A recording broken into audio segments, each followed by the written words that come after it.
असुविधा के लिए खेद है। Thank you Saurabh. प्रिय विद्यार्थी, जल्द ही क्लास आपकी शुरू होगी। आपको हुई असुविधा के लिए खेद है।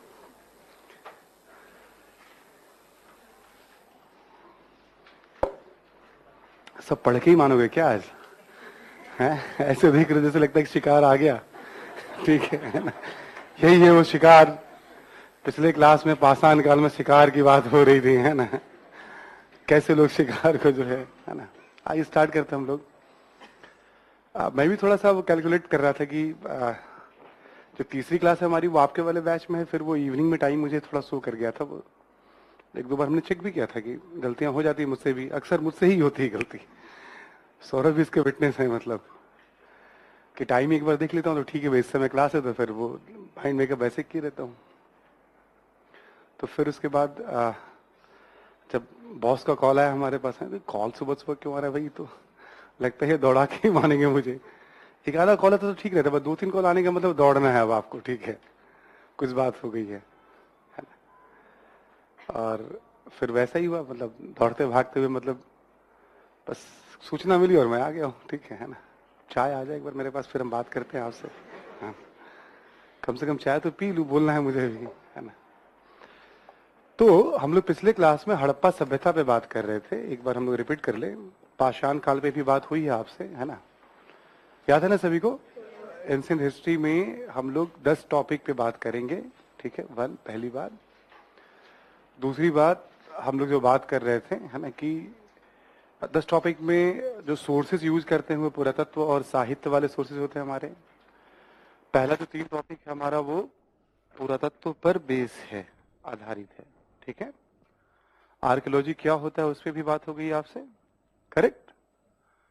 जो भौतिक वस्तु में मिलती हैं हम, है ना, उसका जो अध्ययन करते हैं और फिर उसके उस काल के बारे में जो चित्र बनाते हैं उसे हम आर्कियोलॉजी कहते हैं, है ना? ठीक है। और पहला टॉपिक पाषाण काल हमने 3 भागों में से डिवाइड किया था। हमने क्या, इतिहासकारों ने डिवाइड किया, हमने वही बताया आपको। पुरा पाषाण, मध्य पाषाण, नवपाषाण। तीनों में 3 बातें कॉमन थी। तीनों का भौगोलिक वितरण हमें जानना था, कहां कहां से उसकी जानकारी मिल रही है। ठीक है, क्लियर है ना? और तीनों के उपकरण के बारे में हमें जानने थे, क्लियर? भी कौन कौन से टूल कैसे कैसे यूज हुए और जो चेंजेस आते गए हैं टूल में। और तीसरा, तीनों ही काल में हमें जीवन यापन के बारे में भी जानकारी रखनी थी कि कैसे जीवन यापन बदलता चला गया। उसके बाद हम लोग हड़प्पा सभ्यता पे आ ही गए थे, बात कर रहे थे। हड़प्पा सभ्यता के बारे में भी सबसे पहले हमने एक सामान्य परिचय लिया था हड़प्पा के बारे में। एक बेसिक जानकारी आपको दे दी थी कि देखो, देश के अलग अलग हिस्सों में नवपाषाण काल चल रहा है, अलग तरह की अवस्था है, बट एक हिस्सा ऐसा है, उस समय भारतीय उपमहाद्वीप की हम बात करें, हम जो पाकिस्तान का इलाका है और कुछ अफगानिस्तान के इलाकों में और मैक्सिमम भारत के इलाकों की बात करें हम, वहां हम क्या देख रहे हैं हम, ठीक है, ये कुछ क्लास मिक्स है क्या, है ना? है ना? कुछ कुछ ऐसे सुर लग रहे हैं जिनको मैं किसी दूसरे बैच में देखता हूँ मैं, ठीक है ना? तो थोड़ा सा ना वो रिदम सा जो होता है ना, मतलब मेरा एक रिदम सा रहता है। ठीक है, कोई बात नहीं है, वो मतलब अपने ही स्टूडेंट है सारे, है ना? बट वो लग रहा है मुझे कुछ रिदम सा, चेंज सा थोड़ा सा मुझे, है ना? तो कोई बात नहीं, वो तो ठीक है, अच्छी बात है ना? तो बात समझ में आ रही सभी को क्या? तो हम बात कर रहे थे आपसे कि एक बैकग्राउंड वगैरह हड़प्पा का बताया था मैंने आपको, और फिर उसके बाद सामान्य जानकारी में जैसे हड़प्पा का नाम क्यों रखा गया हड़प्पा, है ना? यस ना? ये जानकारी हम लोगों ने ली। थोड़ा बहुत कालक्रम के बारे में समझा, बहुत सामान्य, बहुत टेक्निकल होता है ये सब चीजें, मतलब बदलती रहती हैं। हमें तो बस ठीक है, ये मोटे तौर पे हड़प्पा का फेज है, उससे पहले एक ताम्रपाषाणिक संस्कृति है और उसके बाद भी एक ताम्रपाषाणिक संस्कृति है। ठीक है, इस तरह से उसके हम देखते हैं, है ना? और इसके साथ साथ हम लोगों ने जैसे जब हमने बात की तो जोग्राफिकल एक्सपेंशन की बात की थी आपसे, भौगोलिक विस्तार के बारे में, याद है सभी को? भौगोलिक विस्तार के बारे में अफगानिस्तान में, पाकिस्तान में, हिंदुस्तान में कौन कौन से क्षेत्र हैं? अफगानिस्तान में 3 क्षेत्रों का नाम लिया था, सुरतगोई, मुंडीगक और बदखशा। ठीक है, 3 नाम लिया था हमने। पाकिस्तान के सिंध क्षेत्र में मोहनजोदड़ो के अलावा भी कुछ नाम लिए थे हमने। कौन कौन से नाम थे? चानुद्रो, अमरी, कोटदीजी। क्लियर? ठीक है। आपको याद होगा जो पाकिस्तान का सीमावर्ती इलाका है वहां पे भी 2-3 नाम लिए थे हमने, सुतका जंडोर, सुतका कोह, बालाकोट। ठीक है, सुतका जंडोर, सुतका कोह और बालाकोट। सुतका जंडोर जो सबसे एकदम वेस्ट में था, ठीक है, देखा जाए तो उसको मैप पे आप देखेंगे तो एक्सट्रीम वेस्ट वाला इलाका हो गया वो, है ना। और सीमावर्ती इलाका तो था ही, तटवर्ती इलाका वो। भारत में भी पंजाब में हम लोगों ने बात की थी साइट्स के बारे में, है ना। याद है ना, रोपड़ की बात की थी भारतीय पंजाब में। राजस्थान में कौन सा साइट्स हमने लिया था? कालीबंगा हमने लिया था, ठीक है। हरियाणा के अंदर राखीगढ़ी और बनावली। गुजरात के अंदर, मतलब याद है ना सभी को ना? हाँ, तो ये इंपॉर्टेंट है बहुत, इस पे क्वेश्चन भी रहते हैं, पहले भी हैं, पुराने भी क्वेश्चन इसमें पूछे गए हैं, इस पे होते हैं। कभी कभी ऐसा भी हो सकता है कि मैप सा बना के आपको दे दे, उस पर 4 लोकेशन दे दे और बोलेगा ठीक है इसको देखिए तो कौन सा सही लोकेशन चिन्हित करिए आप।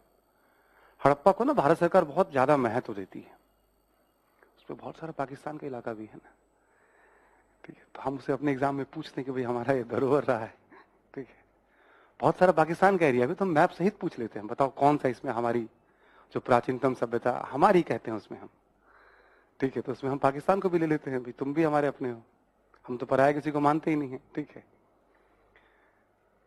इसके बाद जैसे ओरिजिन कैसे हुआ उसकी एक छोटी सी समझ मैंने आपको दी। दुनिया में कहीं भी ओरिजिन हुआ है तो ऐसे ही हुआ है, क्लियर। ओरिजिन के साथ साथ राजनीतिक सत्ता के बारे में एक छोटा सा ओपिनियन आपको दिया, कोई ना कोई केंद्रीकृत सत्ता रही होगी, क्लियर ना, कोई ना कोई केंद्रीकृत सत्ता रही होगी, ठीक है।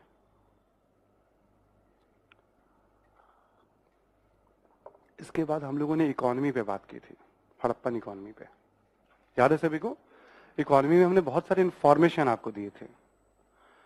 एक तो साथ साथ हम ये भी पढ़ रहे हैं कि किसी भी जब हम खंड को पढ़ रहे हैं, जैसे मान लो हमने लिया राजनीति पढ़नी है तो राजनीति में क्या पढ़ना है, इकोनॉमी पढ़नी है, सोसाइटी पढ़नी है, चित्रकला पढ़ना है, उसमें पढ़ना क्या, ध्यान क्या रखना होता है हमें, वो जो स्ट्रक्चर बताता हूं मैं आपको, सिस्टम, वो कभी मिस नहीं करना, आपको कभी भूलना नहीं है ना, ठीक है। जो सिस्टम मैं आपको बता रहा हूं कभी भी मिस नहीं करना, आपको भूलना है ना।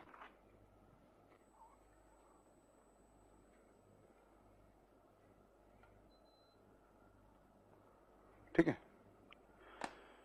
क्योंकि अभी जैसे मॉडर्न इंडिया पे हम कुछ बात करें तो आपको थोड़ा दिमाग पे बल देना पड़ेगा, वैसे ही महीने 2 महीने के बाद ये भी स्थिति हो जाएगी हड़प्पा पे भी, अभी तो तरोताजा है, ठीक है। तो सिस्टम बहुत हेल्प करता है, रिवीजन और सिस्टम। जैसे कभी आ जाए ना इकोनॉमी, तो अच्छा ठीक है, इकोनॉमी में ये 5-7 बातें लिखनी होती हैं, ये तो वैसे भी इकोनॉमी में पढ़नी है, इकोनॉमी वाली क्लास में भी, फिर हम उसको रिलेट करना शुरू कर देते हैं, कॉपी के अंदर ही रिवीजन करते रहना आपको। इकोनॉमी के बाद सोसाइटी पे हम लोग बात कर रहे थे, क्या शुरू कर दिए थे बात? दिखाओ कॉपी जरा,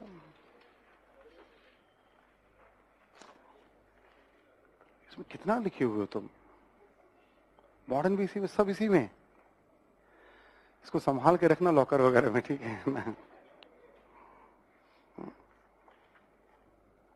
सोसाइटी पे शुरुआत हो गई थी हमारी, है ना, अनुमान लगा सकते हैं, करेक्ट, संकेत मिलते हैं भेदभाव। सोसाइटी के बारे में एक आइडिया थोड़ा मैं आपको देता हूं। सोसाइटी में अलग अलग वर्गों के बारे में या वर्ण के बारे में, क्योंकि वैदिक काल से हम वर्ण जाति की बात शुरू कर देंगे हम, है ना, अभी जो अगला टॉपिक आएगा हमारा। यहां तो हमने स्क्रिप्ट को पढ़ा ही नहीं तो हम दावे से कह ही नहीं सकते हम कि क्या है, बट साक्ष्यों को देख करके ऐसा लगता है कि अलग अलग वर्ग हैं समाज में,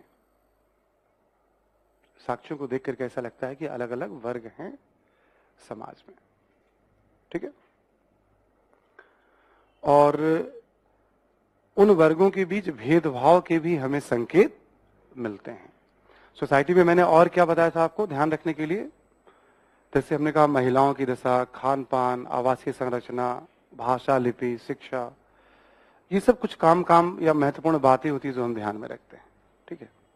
जरा इसको एक बार हम लेते हैं, फिर से हम आगे, उससे आगे लीजिए आप, जरा लिखना शुरू करिए आप जहां हैं।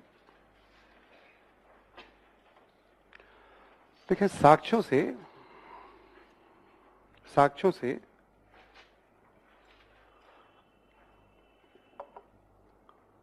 महिलाओं की दशा के संदर्भ में भी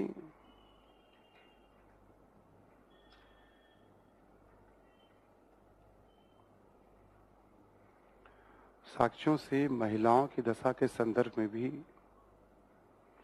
कुछ अनुमान लगाए जाते हैं, कुछ अनुमान लगाए जाते हैं।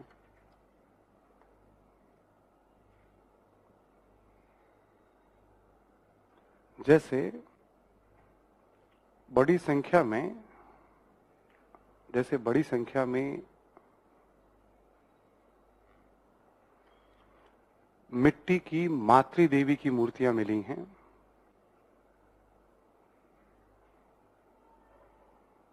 बड़ी संख्या में मिट्टी की मातृ देवी की मूर्तियां मिली हैं, मातृ देवी की मूर्तियां मिली हैं।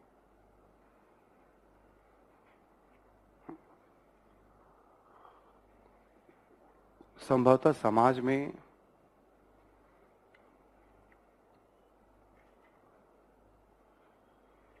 किसी न किसी रूप में महिलाओं के महत्व को रेखांकित करता है। समाज में किसी न किसी रूप में महिलाओं के महत्व को रेखांकित करता है, महिलाओं के महत्व को रेखांकित करता है।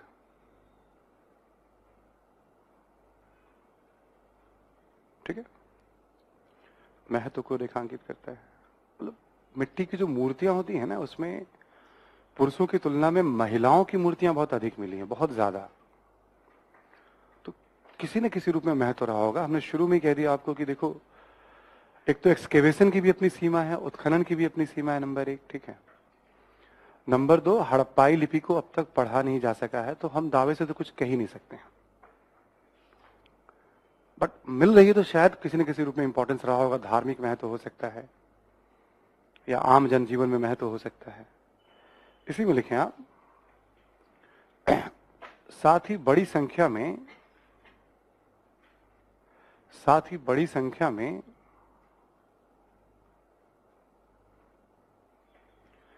महिलाओं से संबंधित आभूषण के भी साक्ष्य मिलते हैं।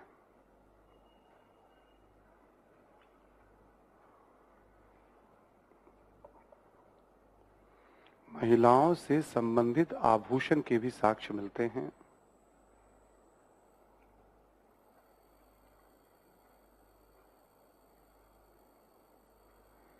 यह सौंदर्य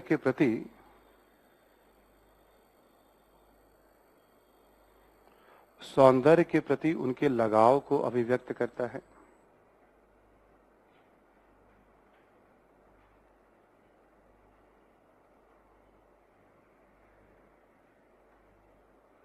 ठीक है। जैसे हमने शायद जिक्र के दौरान ये कभी किया होगा पिछले क्लास में भी, कि आज जिस तरह के आभूषण प्रयोग में लाए जाते हैं महिलाओं के द्वारा, लगभग सारे उस तरह के आभूषण आपको दिख जाएंगे, जो ये बताता है कि भाई एक गहरा लगाव रहा होगा, जो शहरों से हमें साक्ष्य मिलते हैं। ठीक है। हाथ से लेके, गले से लेके, सिर पे, कान पे, तमाम तरह के आभूषण के हमें, पत्थरों के, धातुओं के, मतलब यदि मिट्टी की भी वैसे आभूषण की आकृति मिल रही है, कहीं सुरक्षित रह गई है, मान लो नष्ट नहीं हुआ किसी कारण से, तो गरीबों का भी तो भाई शौक होता ही है ना, जो सक्षम नहीं होते वो भी तो, उनकी भी एक इच्छा होती है। तो ये दो बातें कही जाती हैं। ठीक है, एक किसी न किसी रूप में महत्व रहा होगा, और दूसरा आभूषण के प्रति लगाओ। अगला पॉइंट लिखें। देखिए, साक्ष्यों से शाकाहार एवं मांसाहार दोनों के प्रचलन के संकेत, शाकाहार एवं मांसाहार दोनों के प्रचलन के संकेत। ठीक है। साक्ष्यों से शाकाहार एवं मांसाहार दोनों के प्रचलन के संकेत। इतने सारे अनाज के बारे में मैंने आपको बताया, फिर हड्डियों के बारे में बता रहे हैं आपको, ये सब बताता है कि दोनों चीजें प्रचलित रही होंगी। अगला पॉइंट लिखें। शहरों से नियोजित शहरों से नियोजित एवं उन्नत आवासीय संरचना।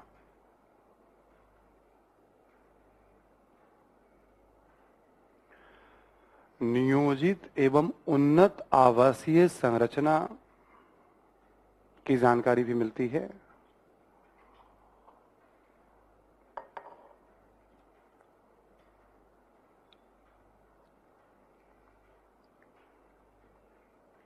ठीक है, उन्नत आवासीय संरचना की जानकारी भी मिलती है। ठीक है, अभी हम लोग टाउन प्लानिंग पढ़ेंगे थोड़ी देर में, हम देखेंगे हम जिसके लिए हड़प्पा को सबसे ज्यादा जाना जाता है उसकी टाउन प्लानिंग के कारण। ठीक है, तो जैसे सोसाइटी में क्या, जब हम बात करते तो आवासीय संरचना के बारे में, क्योंकि जब हम पूरा का पूरा आवासीय संरचना पढ़ेंगे तो बहुत सारी जानकारी आ जाएगी। उस जानकारी को भी आप जरूरत के हिसाब से यहाँ यूज कर सकते हो। अभी बस एक लाइन में हमने रख दिया कि ठीक है ये चीज भी था वहां। आगे लिखें आप, लिखें कि जैसे लिखें आप, मनोरंजन के साधनों में नृत्य,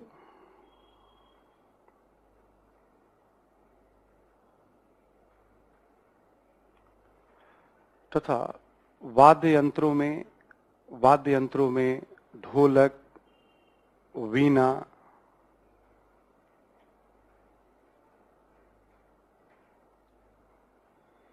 इत्यादि के प्रचलन के अनुमान लगाए जाते हैं। प्रचलन के अनुमान लगाए जाते हैं।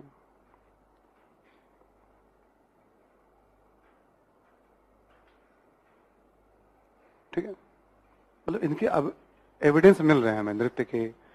जैसे एक नृत्य रत मूर्ति ही मिली है, तो वैसे भी आप देखोगे पाषाण काल में भी हमने बताया था आपको, जो चित्र आपको दिए गए हैं उसमें भी डांस के, ठीक है, हमें एविडेंस मिल रहे हैं चित्रों में भी, है ना। जैसे एक अनुमान ये व्यक्त किया गया है कि भाई समूह में लोग डांस कर रहे हैं, तो कोई खुशी का अवसर रहा होगा या फिर अच्छा शिकार हाथ लग गया हो, ऐसे का अनुमान व्यक्त करते हैं। एक हिस्टोरियन है, कहते हैं कि भाई उस दौर में तो भोजन ठीक से उपलब्ध हो जाए तो सबसे बड़ा खुशी का वो मतलब जो दौर है वो। ठीक है, तो इसका भी एक अनुमान व्यक्त किया गया है। आगे लिखें आप, लिपि के साक्ष्य तो मिलते हैं लेकिन उसे अब तक पढ़ा नहीं जा सका है।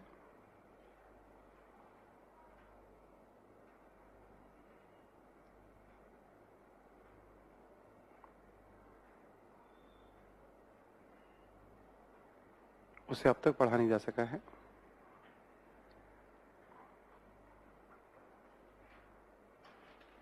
यहां नोट करके लिखें आप, इसके बारे में कुछ इंफॉर्मेशन है ना, कि एक तो भाव चित्रात्मक है, पिक्टोग्राफिक है। हड़प्पाई लिपि भाव चित्रात्मक है। अच्छा, आप आज ज्वाइन ओके। हड़प्पाई लिपि भाव चित्रात्मक है, पिक्टोग्राफिक है। उसमें जैसे तस्वीर बनी हुई है, आकृति वगैरह बनी हुई है। ठीक है, जैसे मान लो कोई भी जैसे इस तरह की आकृति बनी हुई है एग्जाम्पल के तौर पे, या कुछ ऐसी आकृति बनी हुई है, ऐसे करके आप एनसीईआरटी वाली जो किताबें जो नई वाली चलती है उसमें पूरी लिपि का एक वो दिया हुआ है, मतलब 12-14 ऐसे करके। ठीक है ना। नहीं, ये तो मैंने कहा ही नहीं, कहने दीजिए, कोई बात नहीं। ठीक है ना, भाव चित्रात्मक है। ठीक है, एक अगला पॉइंट लिखें आप, इसे दाएं से बाएं तरफ, राइट टू लेफ्ट, हाँ इसी में लिखेंगे नोट में ही।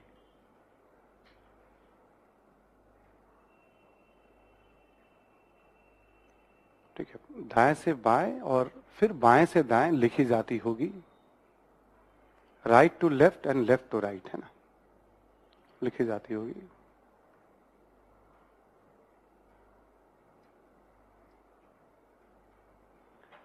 और अभी जो हमारे भाई ने कहा वो लिख लें आप, वुस्ट्रोफेडन, इसे वुस्ट्रोफेडन कहा गया है। मैं लिख दे रहा हूं यहां पे, है ना।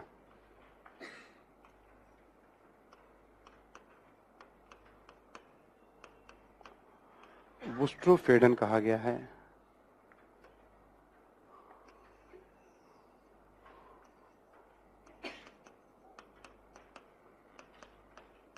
ठीक है, इसे वुस्ट्रोफेडन कहा गया है। ठीक है, एक और लिख लें आप, धौलावीरा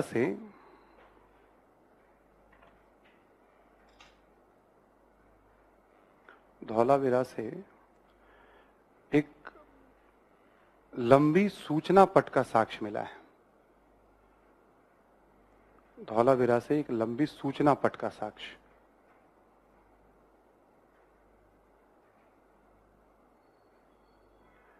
ठीक है, मतलब पत्थरों पे लिखा हुआ है, जैसे साइन बोर्ड उसे भी कहा जाता है। कभी कभी ये पूछ सकता है आपसे कि साइन बोर्ड या सूचना पट का एविडेंस कहां से मिला है। नॉर्मली ये जो लिपि, ये जो अक्षर है, आपको कहां मिलेंगे? जैसे बर्तनों पे, मोहरों पे, मतलब बहुत कम आकृति, 5, 7, 8, 10 ऐसे अक्षर मिलेंगे। बट जो धौलावीरा से एक मिला वो बहुत लंबी है, वो मीटर्स में है वो, तो वो थोड़ा यूनिक माना गया है उसको, मतलब इस कॉन्टेक्स्ट में। तो लिपि का ज्ञान है उन्हें, बट अब तक उसे हम, इसके कारण भी बहुत सारी जानकारी में समस्या आती है। और हमने बताया था एक बहुत महत्वपूर्ण बात कि समकालीन सभ्यताओं की लिपि पढ़ी जा चुकी है, बट हड़प्पा की लिपि नहीं पढ़ी गई। कोशिश बहुत हुई है इसमें। पुर्तगालियों को, मतलब पुर्तगाली जब आए थे तब से शुरू हुई है, मतलब जब इंडिया में है ना, और लगातार कोई ना कोई इसमें एफर्ट लगा ही रहे हैं। अंग्रेजों ने बहुत एफर्ट लगाया, कुछ आईएएस ऑफिसर भी इस पे एफर्ट लगा रहे हैं, मतलब बहुत दिनों से। ठीक है, कुछ एक नाम बहुत फेमस हुआ था, मतलब कि हाँ, बट कोई भी दावे से भी कह नहीं पाए कि क्या होगा, मतलब। ठीक है, तो बहुत चुनौती वाला काम होता है कि आप उसको डिसिफर करने जा रहे हैं, आप लोगों की सोच को भी क्या कहते होंगे, है ना। तो ये नोट वाला पॉइंट यहां पे खत्म हो गया लिपि से संबंधित। आगे लिखें आप, लिखें, प्रमाणों से शिक्षा पद्धति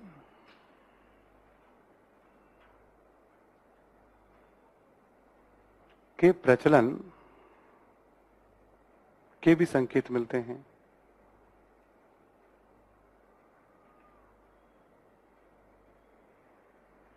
जैसे नियोजित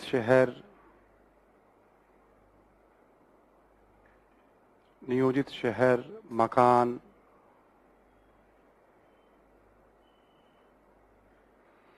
माप तौल एवं बाट की संरचनाएं,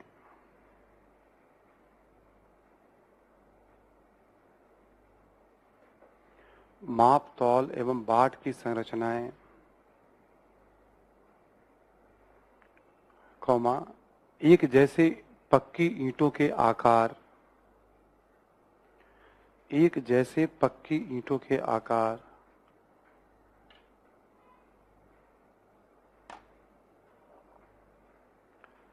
जैसे पक्की ईंटों के आकार इत्यादि वैज्ञानिक शिक्षा, देखें, इत्यादि वैज्ञानिक शिक्षा,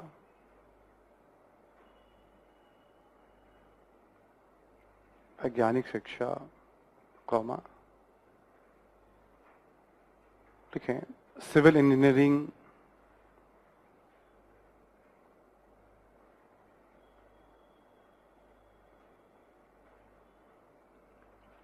गणितीय ज्ञान,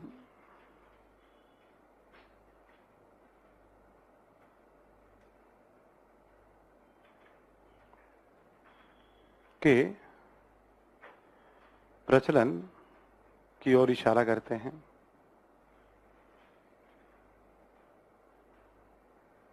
प्रचलन की ओर इशारा करते हैं।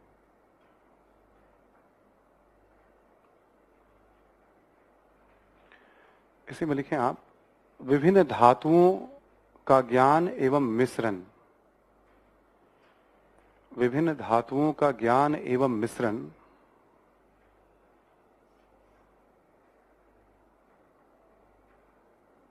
ठीक है, विभिन्न धातुओं का ज्ञान एवं मिश्रण मूर्ति निर्माण में शरीर क्रिया विज्ञान की समझ, मूर्ति निर्माण में शरीर क्रिया विज्ञान की समझ,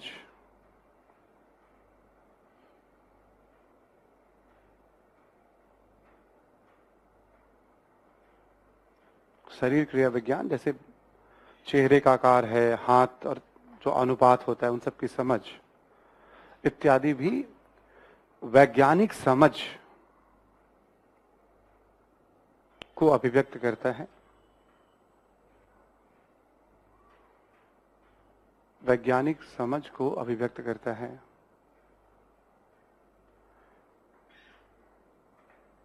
वैज्ञानिक समझ को अभिव्यक्त करता है।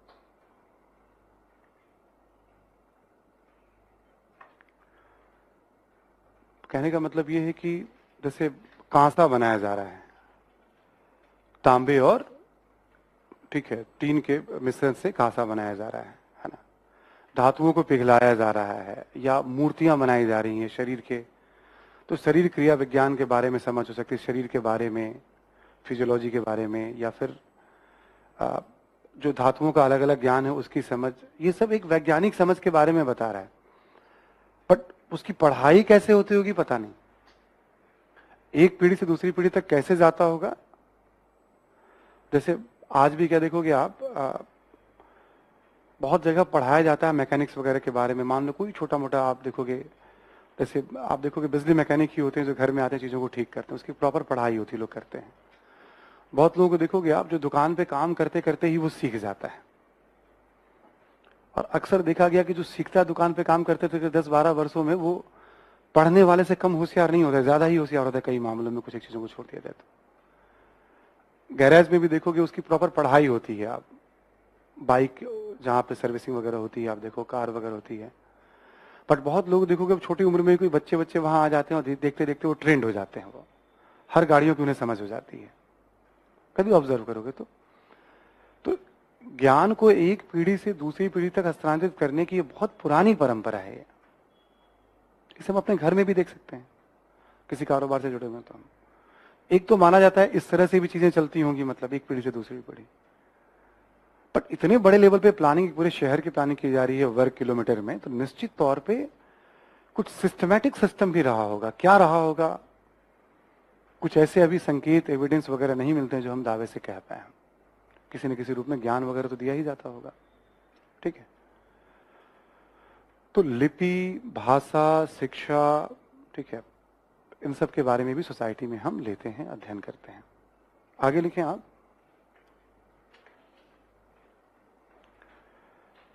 लिखें, साक्ष्यों से कई प्रकार की विविधता के संकेत मिलते हैं।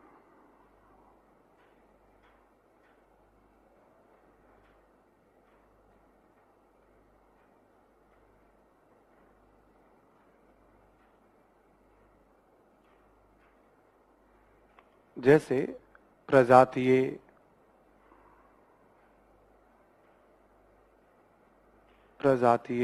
कौमा धार्मिक विश्वासों के प्रचलन,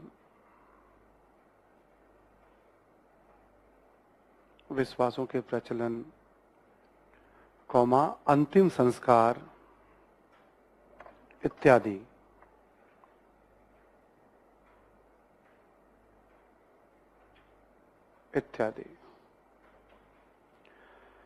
जैसे हड़प्पा के अलग अलग शहरों से जो कंकाल मिला है, ठीक है, उसका जो अध्ययन हुआ है, तो जो अलग अलग रेशियल ग्रुप होते हैं ना, जो अलग अलग प्रजातीय समूह होते हैं, जैसे भूमध्य सागरीय हैं, मंगोलियाड हैं, कॉकेकस हैं, तो अलग अलग प्रजातियों की उपस्थिति के बारे में मिलते हैं प्रमाण। तो भाई अलग अलग समूह के लोग रह रहे थे, मतलब जैसे आज भी हम लोग रहते हैं। मतलब अंतिम संस्कार में विविधता है, ये भी थोड़ा बताऊंगा मैं आपको अलग से भी।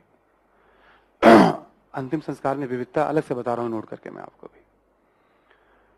जो धार्मिक प्रथाएं प्रचलित हैं, जैसे कहीं पे हमें देखोगे अग्नि पूजा वगैरह के भी साक्ष्य मिलेंगे, यज्ञ वेदी वगैरह के प्रमाण मिलेंगे, कम ही शहरों पे मिलेंगे, लोथल है, कालीबंगा वगैरह। ये भी धर्म के साथ मैं डिस्कस करूंगा अभी आपको, ठीक है। तो ये सब बताते हैं कि विविधता है, ठीक है, विविधता है समाज में। देखो, इन विविधता के बावजूद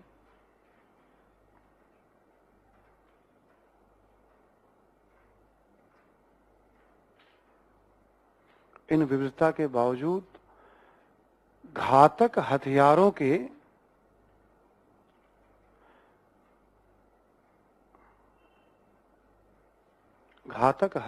के अपवाद स्वरूप ही साक्ष्य मिलते हैं।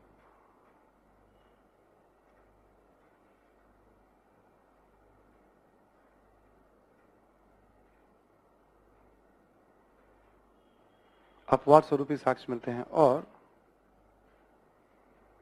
असुरक्षा या टकराव, परस्पर टकराव के संकेत भी नगण्य हैं।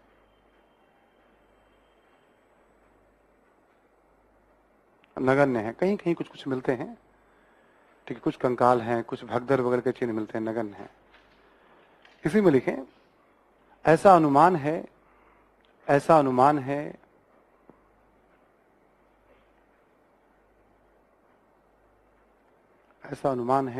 कि हजारों साल से भारत में विविधता में एकता,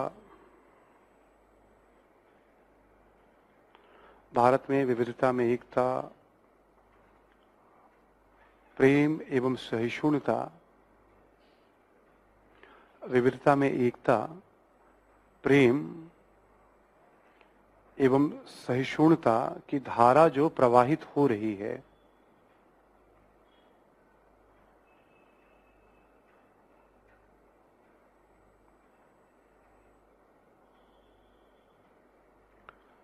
उसके जड़ों को हम हड़प्पा में भी देख सकते हैं।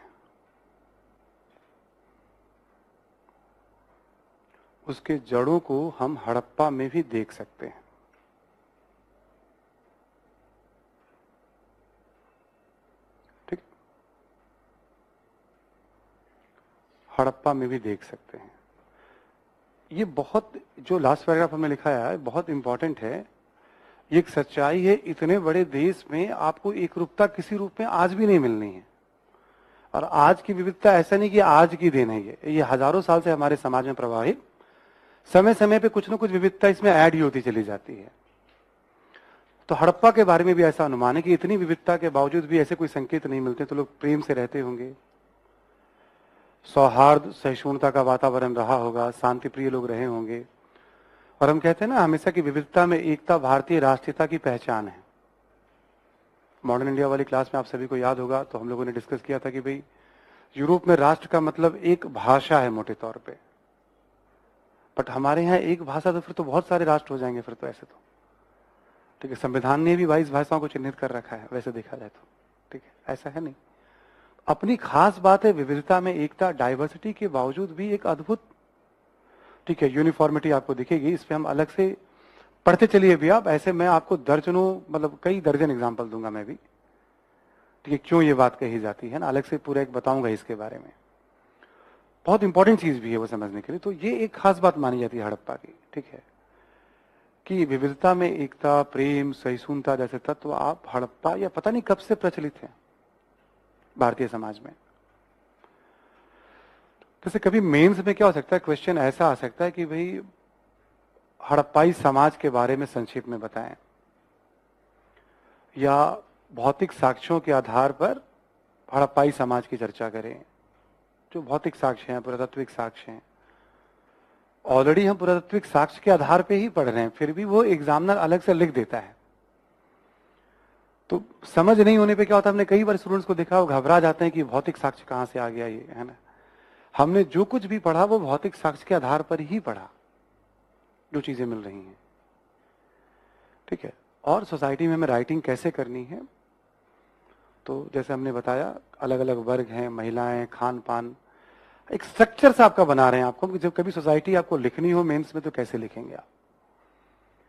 इसी में जो महत्वपूर्ण इंफॉर्मेशन है वो सब इंक्लूड भी करता जा रहा हूं मैं। महत्वपूर्ण रूल क्लियर है ना, इंफॉर्मेशन का कोई अंत, हड़प्पा में ही कोई अंत नहीं है।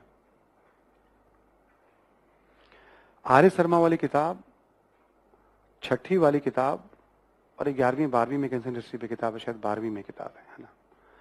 तीनों को मिला करके भी कमांड करने में कई महीने लग जाएंगे, इतने इंफॉर्मेशन है।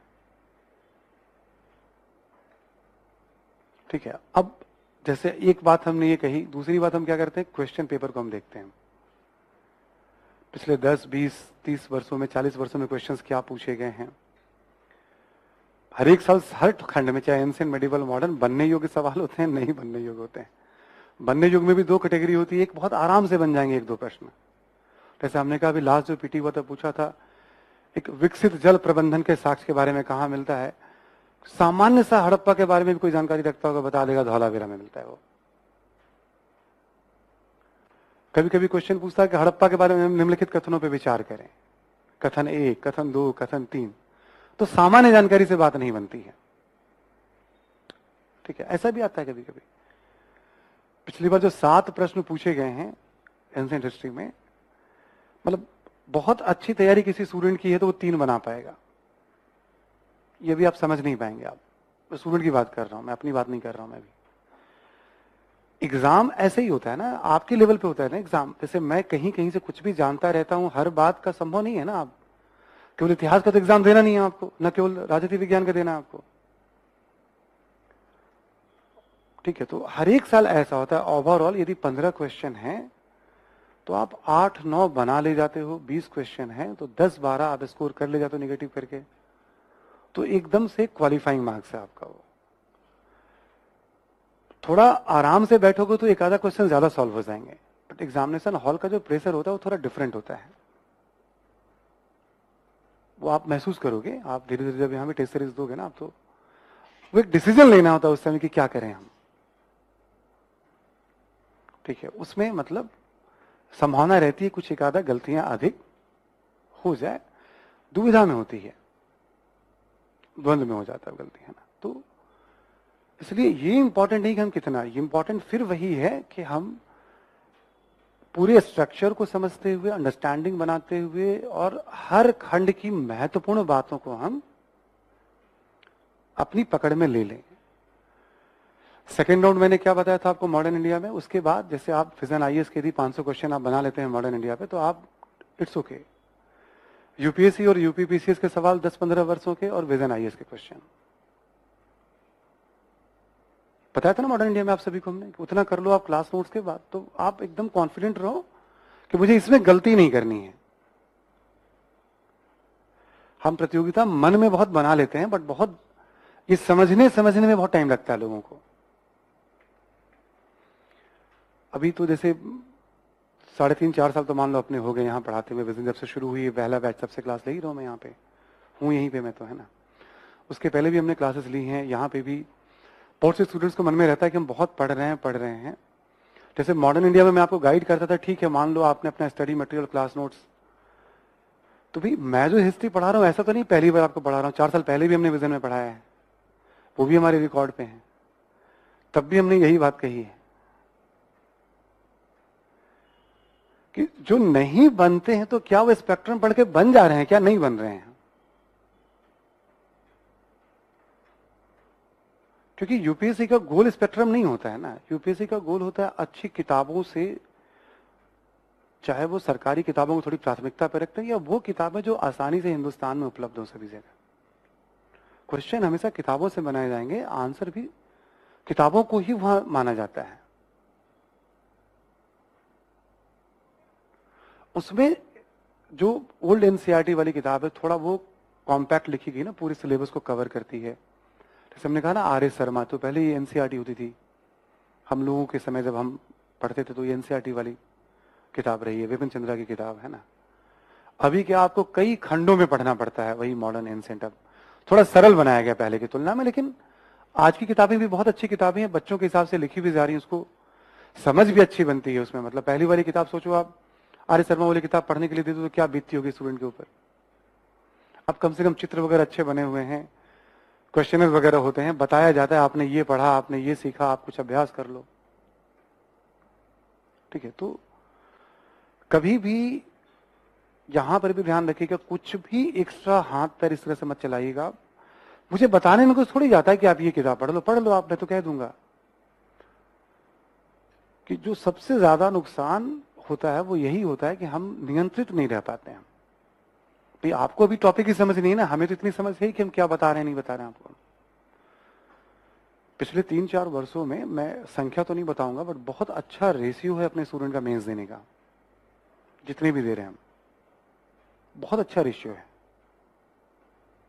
और धीरे धीरे आप देखोगे आने वाले साल 2 साल में अब प्रेजेंस ना मुखर्जी नगर में भी लोगों को महसूस होने लगा है कि यदि हम क्वालिटी टीचिंग नहीं करेंगे, और ठीक है, तो बहुत लोगों में अब वो उसका इम्पैक्ट दिखेगा, आपको बदलाव दिखेगा बहुत सारी संस्थाओं में, क्योंकि साल 2 साल में गेम चेंज होने वाला है। ये नंबर ऑफ रिजल्ट्स बढ़ते चले जाएंगे, हम जान रहे हैं ना इस बात को हम। तो बहुतों में ये बदलाव भी दिखेगा कि हाँ, तो अच्छी बात होती है, स्वस्थ बात होती है। जैसे कुछ का कुछ पढ़ाना नहीं है ना, मतलब हम लोग नेट जेआरएफ के लिए भी कभी इतिहास पढ़ाते रहे हैं, ऑप्शनल के लिए भी ठीक ठीक पढ़ाया है, जीएस के लिए भी करा रहे हैं उसको हम। तो ये ध्यान रखना कि कितने तथ्यों के इर्द गिर्द अपनी बातों को रखें, बहुत इंपॉर्टेंट है। ठीक है, तो इसलिए कभी भी मन में मत लाइएगा कि बहुत जो है उसको संभाल लेना है, उसमें मिस नहीं करना है। और रीडिंग आपको बता ही रखी है अभी, 6ठी क्लास वाली एनसीईआरटी, ठीक है, या फिर आर एस शर्मा वाली किताब, इसके बियॉन्ड आपको जाना नहीं है। यस शुभम, ठीक है, तो हम लोग आगे बढ़ते हैं। इसमें सोसाइटी की बात होगी, नोट करके लिखें जरा आप, 2-4 इंफॉर्मेशन लिख लें नोट करके। ये बहुत इंपॉर्टेंट जानकारी है कि हड़प्पा सभ्यता से 3 प्रकार के अंतिम संस्कार के साक्ष्य मिलते हैं। हड़प्पा सभ्यता से 3 प्रकार के अंतिम संस्कार के साक्ष्य मिलते हैं।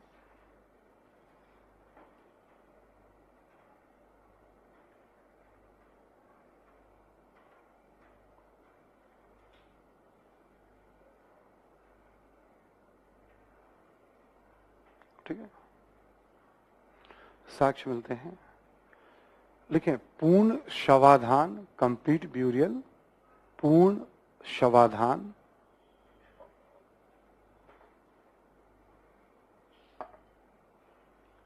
कौमा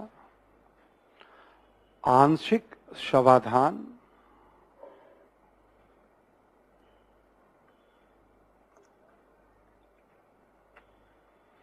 एवं कलश शवाधान। कलश, अस्थियों को कलश में रह के जो प्रवाहित करते हैं हम नदियों में, कलश शवाधान। ठीक है, ये तीनों आप देखोगे आज भी हमारे समाज में प्रचलित हैं। जैसे दफनाना आप देखोगे अलग अलग धर्मों में प्रचलित है। आंशिक समाधान आप देखोगे पारसिक समाज में प्रचलित है। किसी ऊंचाई, मृत्यु के बाद किसी ऊंचाई पे वो सबों को छोड़ देते हैं, ठीक है। और ठीक है, कुछ पशु पक्षी वगैरह, जो पक्षियां वगैरह होती हैं, उन सबों के कुछ हिस्सा लेते हैं, वैसा मान्यता प्रचलित है उसमें। और जलाने के बाद अस्थियों को किसी बर्तन में या कलश वगैरह में रह के नदियों में या कहीं प्रवाहित करना। तीनों तरह के साक्ष्य मिलते हैं हमें हड़प्पा से। इसी में लिखें आप कि सर्वाधिक प्रचलित था कलश शवाधान,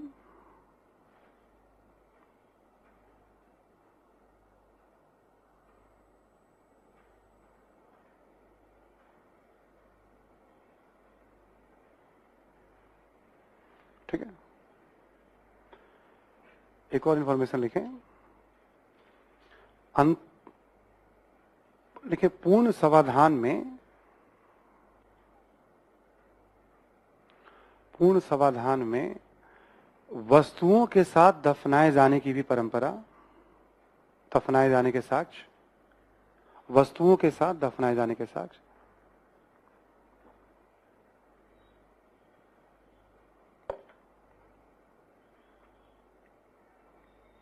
ठीक है, अब वस्तुओं में भी भिन्नताएं हैं। कहीं पे कुछ, कहीं पे कुछ कीमती धातु वगैरह भी है, पत्थर भी है, वरना सामान्यतः बर्तन वगैरह है, ठीक है, उसमें भी भिन्नताएं हैं। यानी हो सकता है कुछ मान्यता प्रचलित रही हो कि मृत व्यक्ति जो होता है अपने साथ चीजों को यूज करता हो, ठीक है, पुनर्जन्म वगैरह के संकेत की बात की जाती है ऐसा। तो ये एक नोटिस करने वाली बात है इसमें। इसी में लिखें आप, हड़प्पा से ताबूत में दफनाए जाने के साक्ष्य,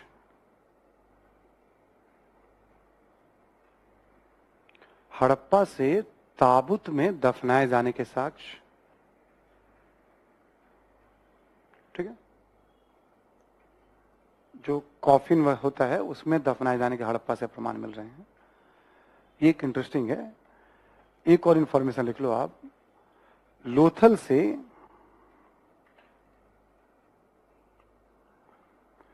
महिला एवं पुरुष को एक साथ दफनाए जाने के प्रमाण,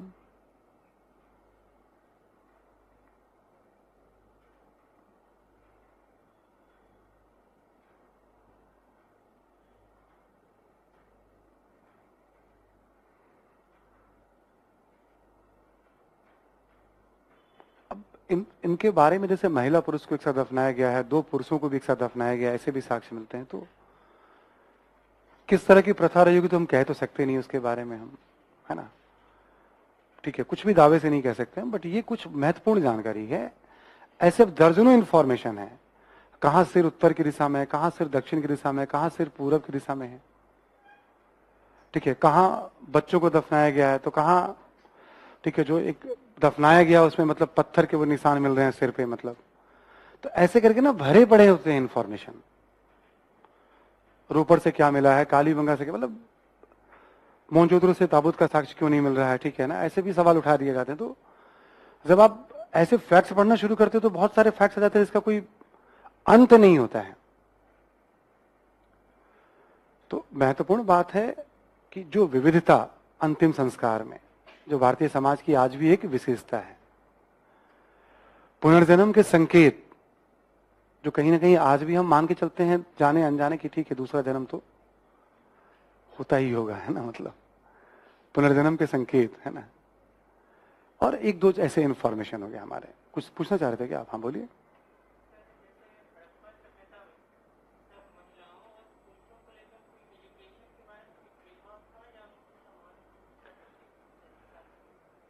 तो महिला क्वेश्चन है कि महिलाएं एवं पुरुषों के एजुकेशन को लेकर कुछ भेदभाव रहा होगा हड़प्पा में क्या?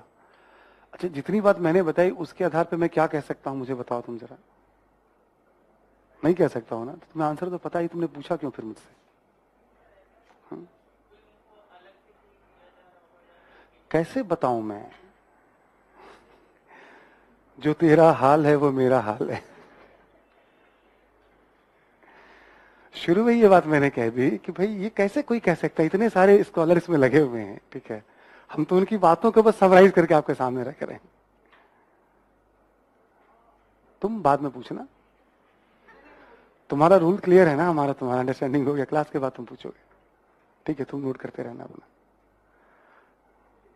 अच्छा पूछ लो, नहीं मानेगा ये, पत्रकार बनेगा ही बनेगा ये, मैंने कितनी बार कहा है। हाँ, अभी कह रहे हैं कि हड़प्पा में तो अलग अलग वर्ग दिख रहे हैं, तो भेदभाव पॉसिबल है। तो हमने सोसाइटी के पहले पैराग्राफ में क्या लिखाया, संकेत मिलते हैं ना, हमने क्या बताया, शायद ऐसा प्रतीत होता है, अनुमान लगाया जाता है, संकेत।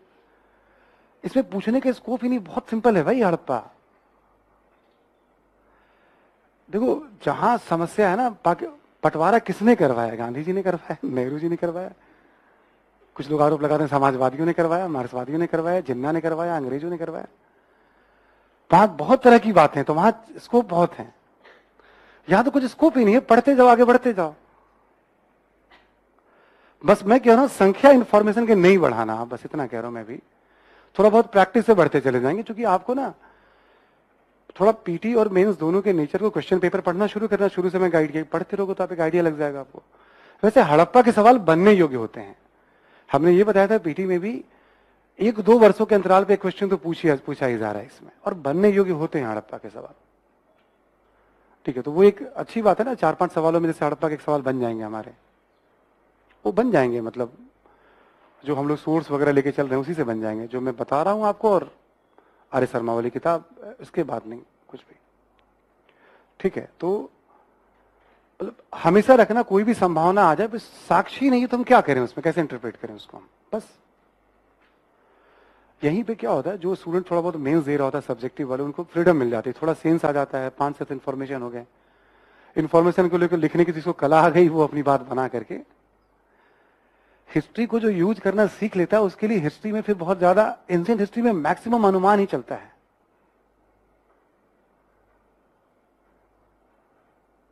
संभवतः, प्रतीत, ऐसा अलग अलग व्याख्याएं होती रहती हैं उसमें, मतलब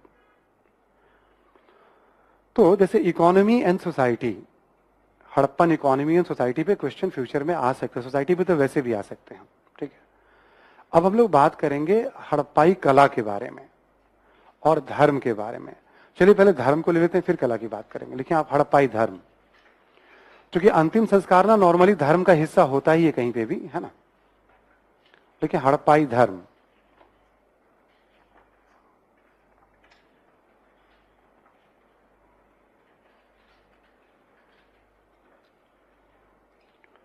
देखो जब भी हम धर्म की बात करते हैं आज के हिसाब से देखें तो कौन कौन से संप्रदाय हैं भारत में। एक, क्योंकि आज और हजारों साल की परंपरा की बात करें तो हिंदू बहुल समाज है ये, बट बहुलवादी समाज है धर्म के हिसाब से भी। अलग अलग धार्मिक विश्वास वाले लोग समाज में पहले भी हैं, आज भी हैं। हड़प्पाई संकेत भी आपको यही मिलेंगे जो मैं बताऊंगा अभी आपको। ठीक है, एक बहुलवादी समाज है। हिंदू समाज की हम बात करें, चूंकि एंशिएंट हिस्ट्री में बहुत ज्यादा से ज्यादा आपको बौद्ध, जैन, हिंदू, इन्हीं सब धार्मिक गतिविधियों की चर्चा आपको मिलने जा रही है ना। तो धर्म की जब भी हम बात करते हैं तो अब जो नास्तिक उनको तो छोड़ दिया जाए भाई, जो आस्तिक वगैरह हैं, किन देवी देवताओं की आराधना होती होगी, प्रकृति पूजा रहा है या नहीं रहा है, मतलब जैसे कभी धर्म लिखने के लिए भी आ जाए तो कौन से 5-7 बिंदु हम पकड़ेंगे उसमें, हम संप्रदायों के बारे में, देवी देवताओं के बारे में, प्रकृति पूजा के बारे में, जैसे हमने कहा पुनर्जन्म, कुछ अंधविश्वास वगैरह के बारे में, पुनर्जन्म के बारे में। अब जैसे मन के जो मिलते हैं, ऐसा माना जाता है वो ताबीज वगैरह का भी काम करते होंगे।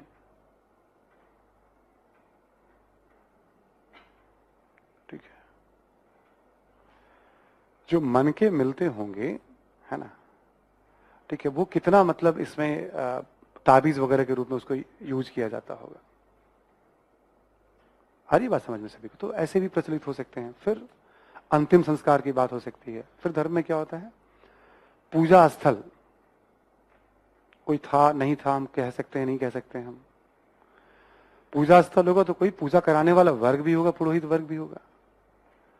कोई धर्म ग्रंथ की भी बात हो सकती है, पूजा पाठ की पद्धति की बात हो सकती है, मतलब जो डे टू डे लाइफ में देख रहे हैं हम लोग।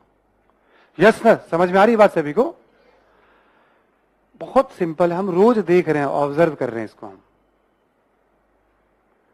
तो जब भी हम धर्म की बात करते हैं एंशिएंट हिस्ट्री में और मिडिवल हिस्ट्री में, तो संप्रदायों के बारे में, ठीक है, देवी देवताओं के बारे में, प्रकृति पूजा के बारे में, अंधविश्वास वगैरह के बारे, अंतिम संस्कार, पूजा पद्धति, पुरोहित वर्ग, पूजा स्थल, कोई धर्म ग्रंथ,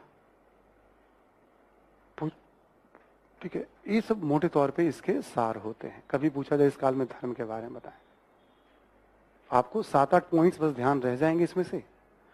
उसी स्ट्रक्चर पे मैं भी आपको, जैसे हड़प्पा कालीन धर्म, इसके बाद जो अगला टॉपिक आएगा हमारा ताम्रपाषाण, फिर वैदिक कालीन धर्म, बुद्ध काल तो धर्म के लिए जाना ही जाता है, और भी चीजों के लिए तो धर्म की ही बात करेंगे वहां हम।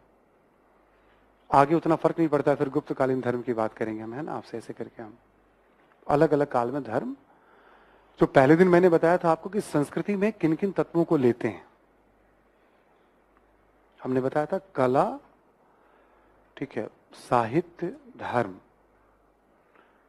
ये 3 ऐसे पहलू हैं, और थोड़ा बहुत विज्ञान से संबंधित जानकारी, जिसपे सबसे ज्यादा क्वेश्चन प्रारंभिक परीक्षा में अभी भी पूछे जा रहे हैं। पहले दिन क्लियर कर दिया था आपको। हर टॉपिक में, जैसे हड़प्पा है, वैदिक काल है, हर काल में इस पे जैसे मैं जितना बताऊंगा नॉर्मल से थोड़ी ज्यादा जानकारी होगी, जो सोसाइटी इकोनॉमी पढ़ा रहा हूं मैं आपको, उससे थोड़ा ज्यादा इंफॉर्मेशन भी होंगे। आप भी जब किताब पढ़ोगे तो ये वाला खंड आएगा तो थोड़ा रुक करके उसे और ध्यान से, क्लियर सभी को ना मैसेज? इतना ही, यानी समझो हर टॉपिक में एक चौथा हिस्सा आपको किताब में भी थोड़ा और ध्यान से पढ़ना है।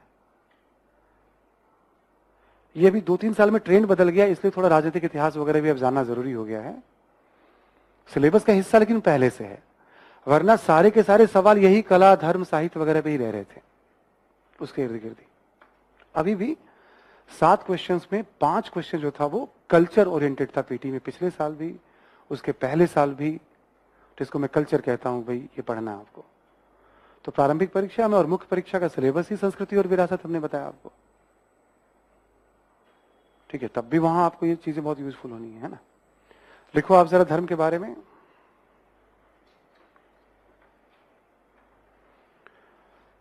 लिखो आप, हड़प्पा सभ्यता से प्राप्त साक्ष्यों के आधार पर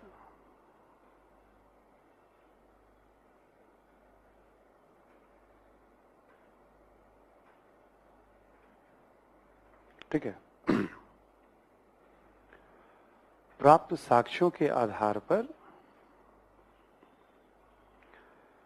धार्मिक जीवन के संदर्भ में निम्नलिखित संभावनाएं व्यक्त की गई हैं, या निम्नलिखित अनुमान लगाए संभावनाएं व्यक्त की गई हैं।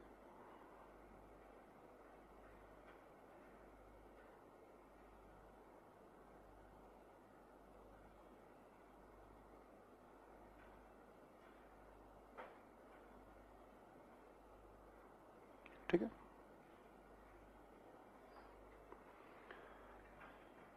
पहला पॉइंट लिखें, वर्तमान समय की तरह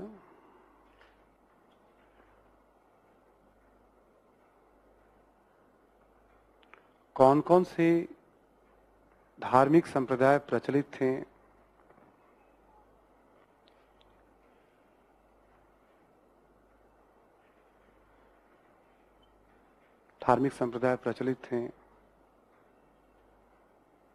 हम उसके बारे में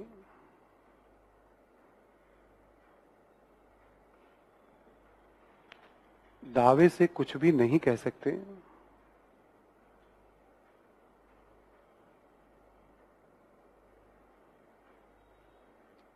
लेकिन साक्ष्यों से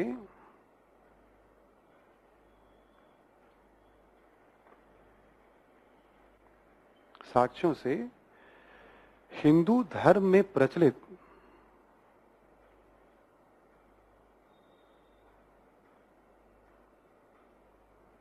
बहुत सी गतिविधियों के संकेत मिलते हैं।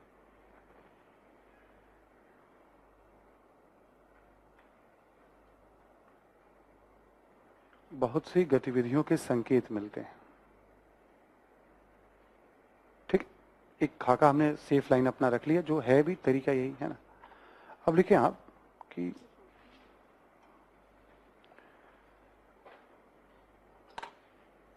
देखिए अगला पॉइंट लिखिए, मोहनजोदड़ो से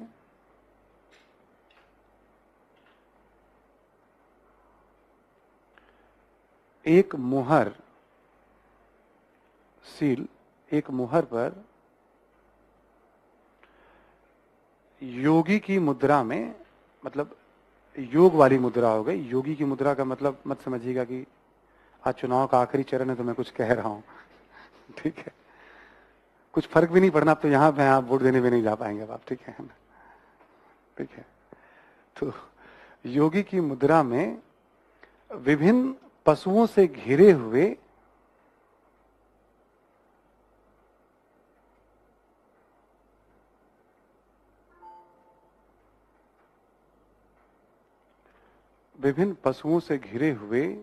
ठीक है, एक व्यक्ति की आकृति मिलती है।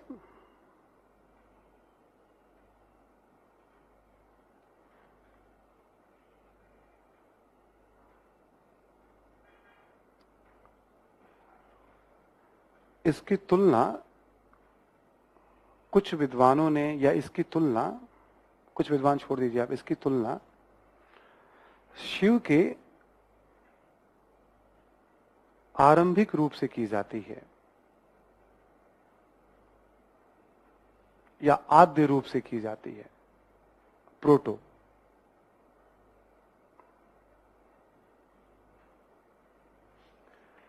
अब जैसे एक तरफ बैठा हुआ हाथी, बाघ, एक तरफ है गैंडा, भैंसा, पैर के नीचे दो हिरन है ना, मतलब छोटी छोटी बात बता रहा हूं मैं आपको।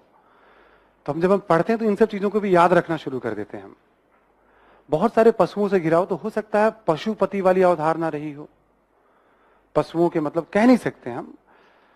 योगी की मुद्रा में तो हो सकता है कोई मतलब योग वगैरह प्रचलित रहा हो, ध्यानवान, कोई बहुत बड़ी बात है नहीं। एक ब्रिटिश स्कॉलर ही है मार्शल, उन्होंने इसे प्रोटोसिवा कहा था सबसे पहले, जो जॉन मार्शल, जो आर्कियोलॉजी के प्रमुख थे। अंग्रेजों ने जो बात कह दिया उसे ले लेते हैं कहीं जहां हमें सुविधा के हिसाब से लगती है, ठीक है। तो भाई उसने कहा तो हमने ले ली ये बात, ठीक है ना। तो शिव के आरंभिक स्वरूप जैसे हमने शुरू में कह दिया, कुछ लोग कहते हैं कि कोई चमत्कारिक टाइप का व्यक्ति रहा हो, कोई जादूगर रहा हो, ऐसा भी कुछ लोग, जैसे 12वीं वाली एनसीईआरटी में कहा गया है। तरह तरह की संभावना है, तो हमें सारी संभावना पे जाना भी नहीं है। एक मिलती जुलती बात जो थोड़ी लोकप्रिय बात है वो हमें रखना है ना। आगे लिखें आप। हड़प्पाई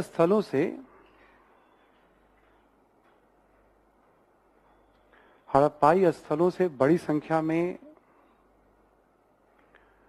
कुबड़ वाले बैल, हड़प्पाई स्थलों से बड़ी संख्या में कुबड़ वाले बैल, जो शिव का नंदी बैल होता है ना, कुबड़ वाले बैल, कौमा, लिंग एवं योनि के साक्ष्य,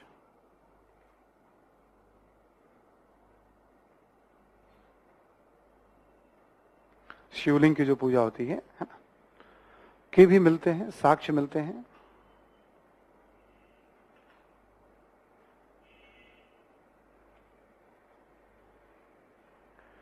देखिए आगे चलकर इन सब का संबंध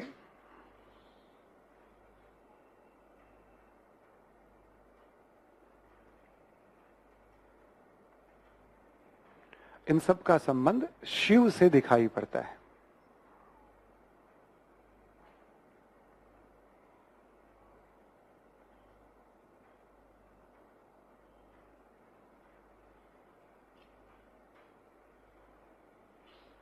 ठीक है, आगे चलकर इन सब का संबंध शिव से दिखाई पड़ता है। ठीक है, दिखाई पड़ता, हम दावे से नहीं कह सकते कि वही सेम होगा, कुछ और भी व्याख्याएं हो सकती हैं इसकी, है ना। लिखने में धर्म जो है ना बड़ा नाजुक मसला है, इसके शोध को लेकर के भी ना बड़ी सारी समस्याएं, इंटरप्रिटेशन वगैरह होती है। तो एक समझ बनानी है कि मुझे किस रास्ते पे बढ़ना है, आगे उसी रास्ते पे बढ़ना है आपको। आप एकेडमिक में बिल्कुल भी नहीं हो, एक संतुलित दृष्टिकोण, ठीक है, आपको लेना है और आगे चलना है।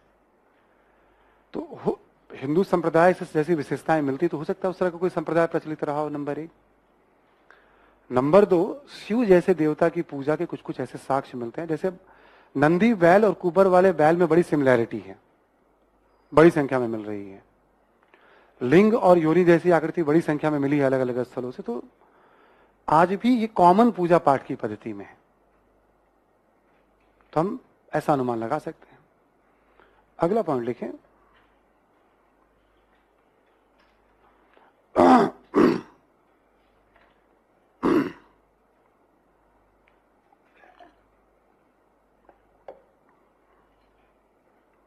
विभिन्न मोहरों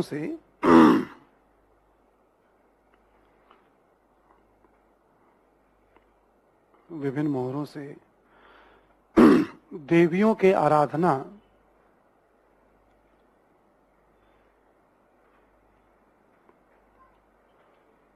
के भी संकेत मिलते हैं।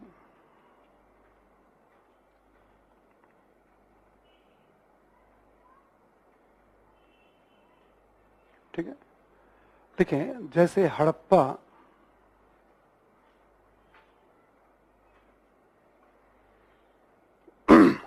में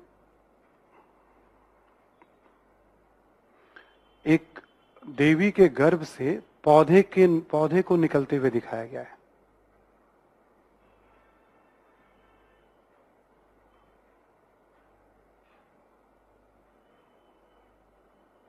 देवी के गर्भ से पौधे को निकलते हुए दिखाया गया है, एक मुहर पे बना हुआ ये भी, ठीक है, दिखाया गया है। संभवतः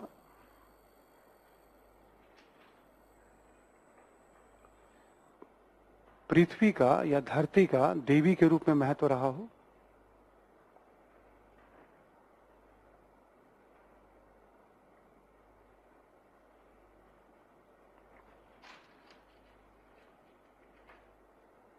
ठीक है,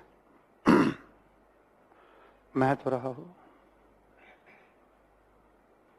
ऐसे और भी, जैसे हड़प्पा में एक मुहर है, उसमें पीपल के वृक्ष के दो टहनियों के बीच में एक देवी की आकृति बनी हुई मुहर पे, और नीचे बड़ी संख्या में लोग सिर झुकाकर। तो इससे पीपल के वृक्ष के बारे में भी कई ऐसे संकेत मिलते हैं जिसका एक महत्व रहा होगा समाज में। क्योंकि देखो, एक तो साइंटिफिक महत्व होता है, तो जब किसी चीज का वैज्ञानिक महत्व हो और आपके पास बहुत प्रमाण नहीं हो तो आप उसे आस्था से भी जोड़ देते हैं। ठीक है, तो उस दौर में कई ऐसे प्रमाण मिलते हैं जिसमें पीपल को महत्व दिए जाने के संकेत मिलते हैं। ये भी एक जैसे एग्जाम्पल है, तमाम विद्वान इस बात को मानते हैं। तो हम क्या देखते हैं, देवी पूजा, ठीक है, देवताओं की पूजा के संकेत हम ले सकते हैं। जैसे हमने बताया थोड़ी देर पहले, मिट्टी की बड़ी संख्या में मातृदेवी, बड़ी संख्या में मातृदेवी है ना, तो हो सकता है कि किसी न किसी रूप में आम लोगों के धार्मिक विश्वास का वो भी हिस्सा रहा हो। दो एग्जाम्पल हमने लिया, आगे लिखें आप। देखिए, साक्ष्यों से पीपल, जल, पशु, अग्नि इत्यादि के भी धार्मिक महत्व के संकेत मिलते हैं।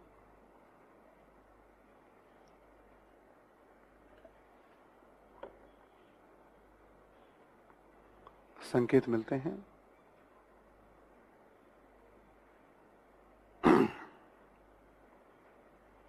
संभवतः प्रकृति पूजा का प्रचलन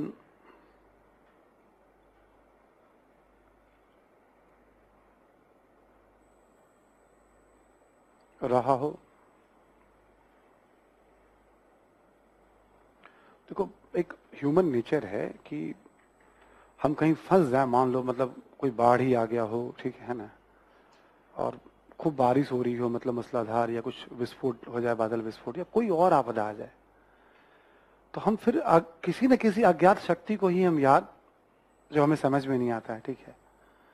किसी भी समाज में प्रचलित होता है ये, कोई ऐसा नहीं कि मतलब, पर आज आप देखोगे, जैसे अपने यहाँ देखोगे ना, कि नैरेटिव्स हम लोग का आज राष्ट्र को बांधने वाली जो चीजें होती हैं, जैसे विविधता में एकता को बहुत ज्यादा हम महत्व देते हैं, प्रेम है, सहिष्णुता, जो सच्चाई भी है, वैसे ही प्रकृति पूजा हम कहते हैं ना, हजारों साल से हम प्रकृति को महत्व देते आ रहे हैं, हम वो देश हैं।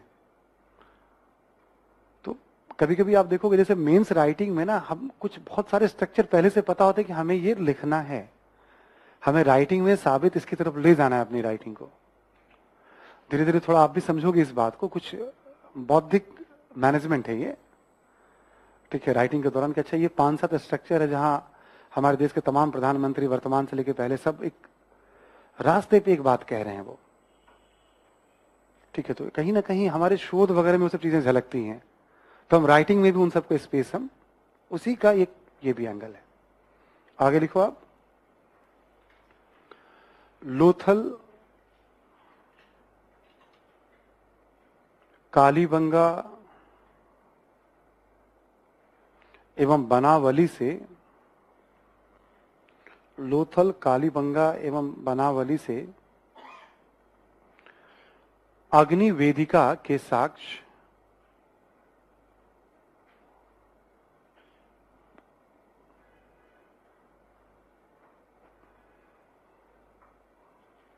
तथा कालीबंगा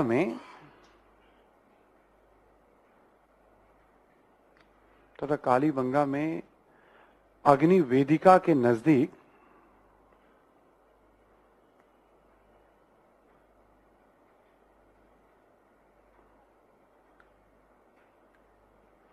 कालीबंगा में अग्नि वेदिका के नजदीक पशु के हड्डियों के प्रमाण, पशु की हड्डियों के साक्ष्य,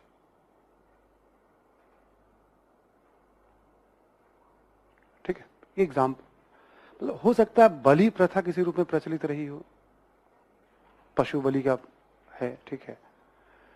और चूंकि अग्नि वेदिकाएं अलग से जैसे यज्ञ वगैरह के लिए या हवन वगैरह के लिए जो वेदिकाएं बनती हैं वैसी वेदिकाओं के प्रमाण मिल रहे हैं, ठीक है।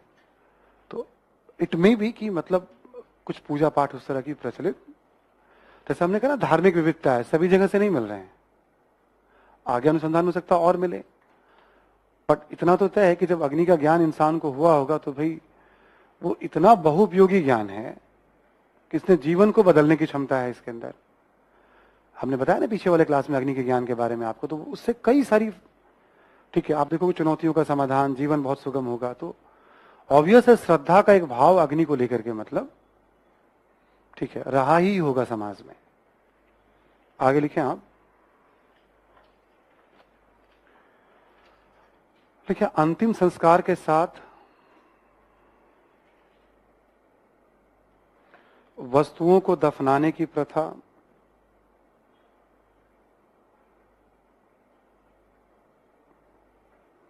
अंतिम संस्कार के साथ वस्तुओं को दफनाने की प्रथा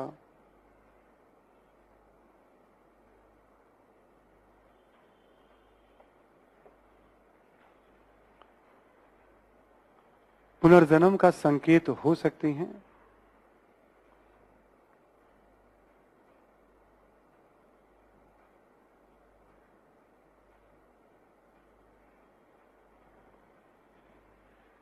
ठीक है, या ये भी माना जाता है कि मृत्यु के बाद भी कोई जीवन रहा होगा और व्यक्ति उसका उपयोग करेगा, या ये भी कई बार होता है श्रद्धा से कि भाई इनका बहुत प्रिय रहा है तो सब इनके साथी से हम, ठीक है, अनुमान की बात है ना, संकेत हो सकती हैं। इसी में लेकिन साथ ही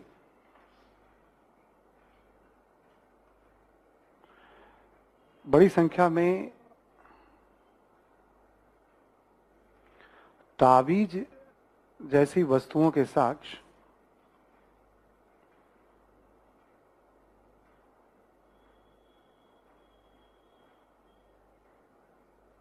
अंधविश्वास के प्रचलन की ओर इशारा करते हैं।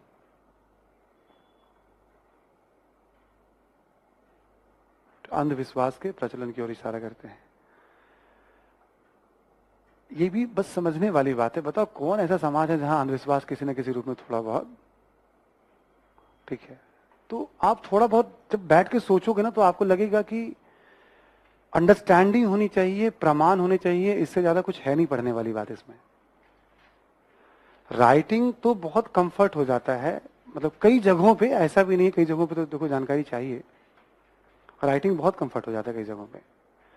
इसलिए साथ साथ थोड़ा बहुत मैं बताता भी चल रहा हूं, देखो ये बातें हैं जो हमें ध्यान रखनी है ना। तो हमने क्या देखा कि देवी देवता या इस तरह की पूजा पाठ वगैरह की पद्धति जो हो सकती है, अंतिम संस्कार। आगे लिखो आप जरा कि